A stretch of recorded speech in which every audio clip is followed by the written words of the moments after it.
Hanımlar beyler, yeni bir videoya hepiniz hoş geldiniz. Bugün sizlerle oyun zevkinizi ve kalitenizi arttıracak 8 tane oyunu değiştiren moddan bahsedeceğim. Gerçekten oyunu değiştiren diyorum. Çünkü oyuna doğrudan etki edebileceğiniz, normal şartlarda mod olmadan etki edemeyeceğiniz şeylerle ilgili konuşacağız. Şimdi ilk modumuza hızlı bir şekilde geçiyoruz. İlk modumuz Move It. Bu Move It modunu ilk oyundan da biliyorsunuz. İlk oyunun mod videolarından da biliyorsunuz. Çünkü bu oyunun olmazsa olmaz modlarından biri Move It ve hızlıca geçelim nasıl bir modmuş. Şimdi ilk olarak Move It dediğimiz mod sağ tarafta 4 ok olacak şekilde sizi karşılar. Buna tıkladığınız zaman ufak bir panel açılır burada.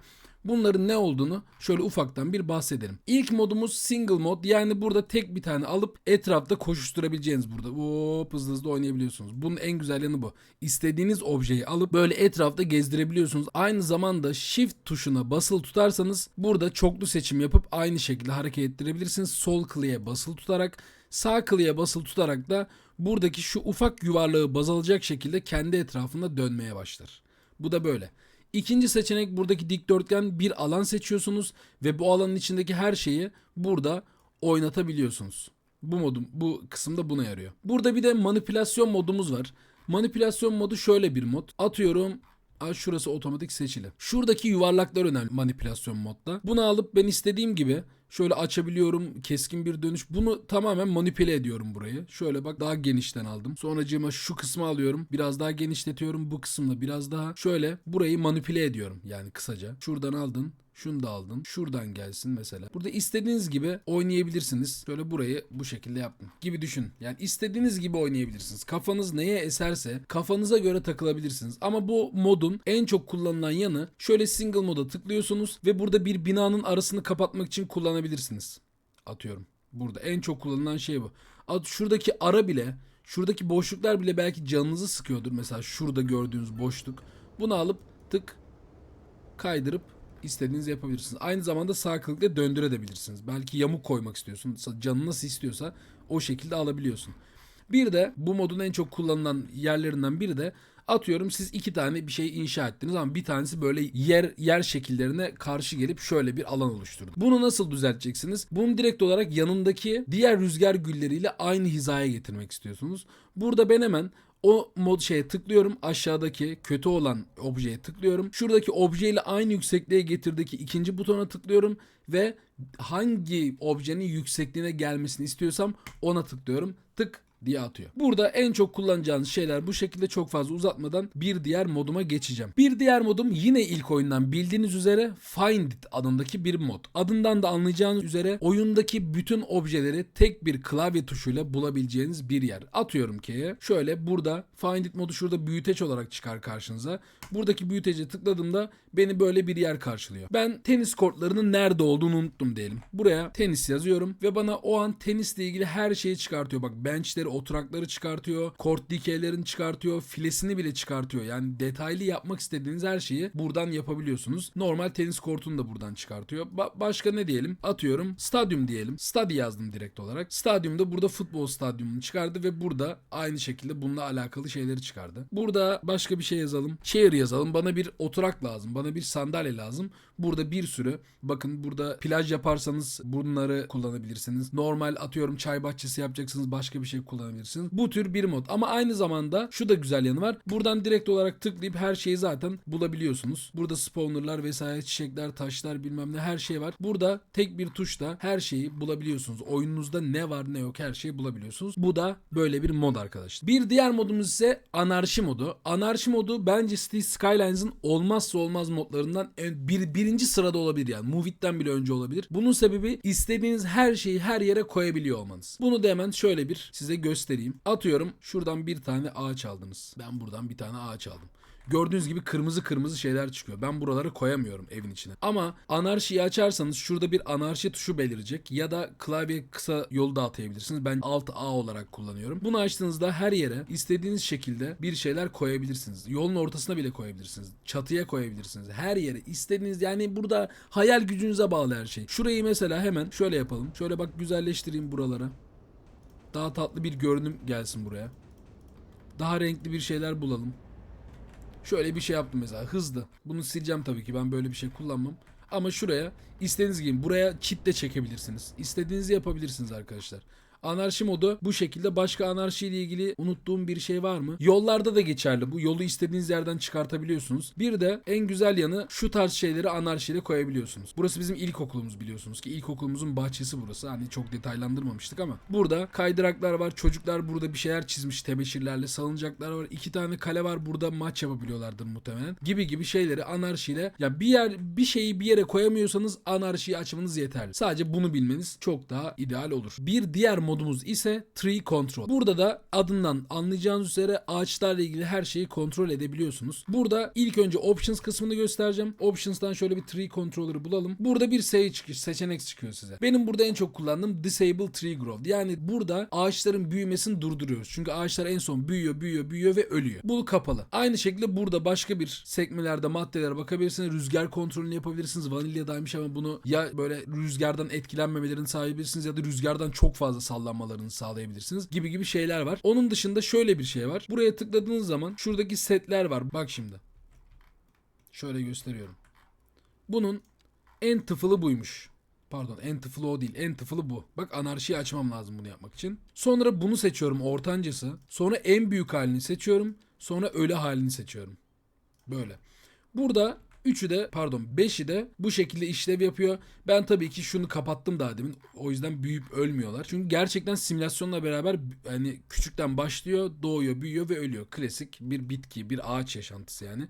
Bunu kontrol edebiliyorsunuz. Ya da burada setler var. Mesela buna tıkladığınız zaman bu setleri CTRL'e tıklayarak değiştirebiliyorsunuz. Ve burada her tıkladığınızda seçtiğiniz farklı bir ağaç türünü size veriyor. Bunu aynı şekilde şurada bir çoklu seçeneğe tıklayarak da yapabilirsiniz. Basılı tuttuğunuz takdirde şöyle hepsinden azar azar size koyacak ve güzel bir görüntüyü yapacak. Aynı zamanda burada ne yapabiliyorsunuz? Burada değiştirebiliyorsunuz. Mesela ben bunların yaşını değiştirmek istiyorum ve diyorum ki en küçük boya gelsinler diyorum. Hepsi en küçük boya geliyor. Diyorum ki hepsi ölsün. Hepsini öldürüyor. Buralarda bu arada bu tarz yerlerde böyle mezarlık yapabilirsiniz, bataklık yapabilirsiniz. Böyle sisli bir ortam yaratmak istiyorsanız bunları kullanabilirsiniz.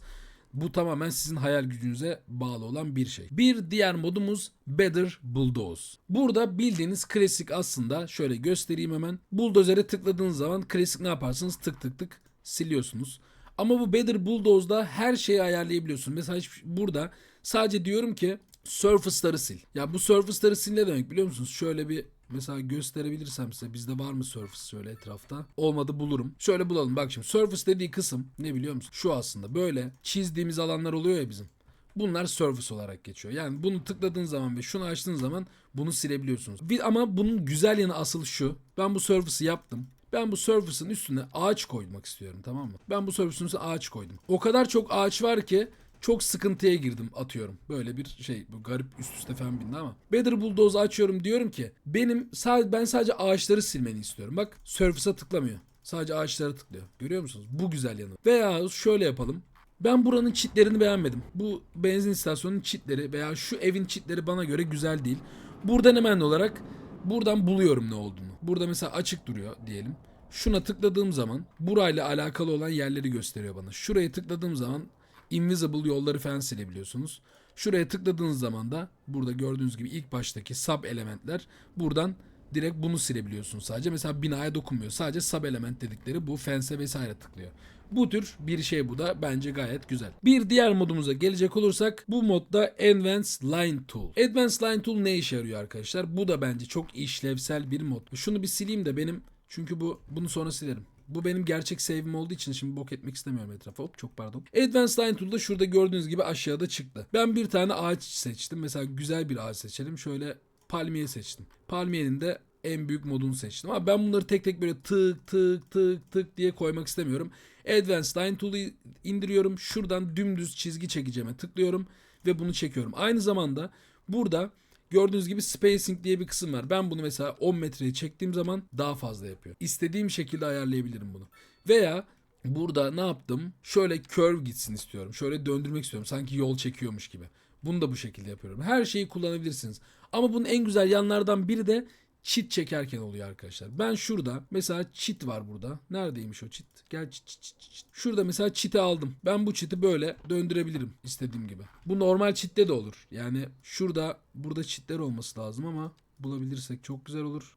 Mesela bu cheat Gördüğünüz gibi bu böyle kullanılmıyor. Ama ben bunu Advanced Line Tool'la tıklıyorum, straight olacak. Ve burada fence kısmı var. Bunu tıkladığım zaman şöyle bana güzel dümdüz bir duvar veriyor. Bu tarz şeylerde kullanabilirsiniz. Bu da böyle bir mod. Bir diğer modumuz ise Prop the Growables. Burada ne yapıyorsunuz? Benim videolarımı izleyen olursa bu özellikle yeni başladığım süreçte bunu kullandığımı çok görmüştür veya Cities Skylines 1'de de kullandığımı çok görmüşsünüzdür. Bunun mantığı şu. Plop the Growables modu gerçekten mesela insanların yaşadığı, insanların alışverişe gideceği binaları etrafa koymanıza yarıyor. Bu modunuz olmazsa o tarz şeyleri koyunca o kayboluyor. Mesela bu ne demek? Find'e girdim. Burada şuradaki buildings kısmına girdim ve bir alışveriş alanı koyacağım değil mi? Şurada mesela yalandan bir tane commercial yeri seçtim. Bunu istediğim yere koyabiliyorum ve işlevsel oluyor. Gördüğünüz gibi 3. level'dan başladı. %95'lik bir efekti var. Hemen 10 tane de 10 çalışan aldı kendine. Burada Plop the Growables modunuz yoksa bu böyle ne oluyor biliyor musun? Böyle kendiliğinden çıtırt diye kayboluyor. Pop diye gidiyor böyle. O yüzden Plop the Growables modunuzun olması lazım bu tarz şeyler için. Bir diğer modumuza bakacak olursak bu modumuzun adı da Traffic. Bu Traffic modunda Cities Skylines 1'i izleyenler, Cities Skylines 1'i bilen arkadaşların hepsi biliyorlar. Burada şuradan örnek vereceğim. Hemen yakınımızda burası var. Şurada çıkıyor size Traffic modu. Şurada trafik modunu tıkladığınız zaman ve Lane Connector tool'u tıkladığınız zaman ve bu yola tıkladığınız zaman gördüğünüz gibi şöyle bir şey açılıyor.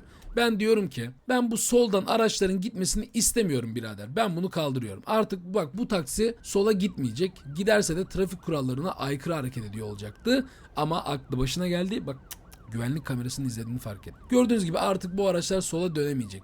Ama ben tabii ki dönmelerini istiyorum. Bu şekilde bunu istediğiniz şekilde kullanabiliyorsunuz. Burada mesela U dönüşü yapabiliyorlardır ama diyorsunuz ki mesela sol altta görüyorsunuz bunu. U dönüşlerini iptal et diyorsunuz. Buradan niye U dönüş yapsın ki araba? Bak salağa bak. Bak hareketlere bak. Buna böyle 20 bin lira falan ceza vereceksin yakaladığına. Veya burada çok karışık bir yolunuz varsa remove unsafe yaptığınız zaman böyle klasik güvenli olmayan dönüşleri tak diye yok ediyor vesaire. Bunları kullanabiliyorsunuz. Çok fazla trafik olan bölgelerde inanılmaz iş yapıyor bu arkadaşlar. Bu haberiniz olsun. Bu da böyle bir modumuz. Modlarımız şimdilik bunlar arkadaşlar. 8 tane mod söyledim size. Oyununuza doğrudan etki edebilecek. Kurcaladığınız zaman gerçekten çok güzel şeyler yapabileceğiniz modlar bunlar. Sizleri öpüyorum. İzlediğiniz için teşekkür ediyorum. Videoyu beğenirseniz, yorum atarsanız ve destek olmak için katıl üyesi olursanız çok sevinirim diyorum. Ve hoşça kalın diyorum. Görüşmek üzere.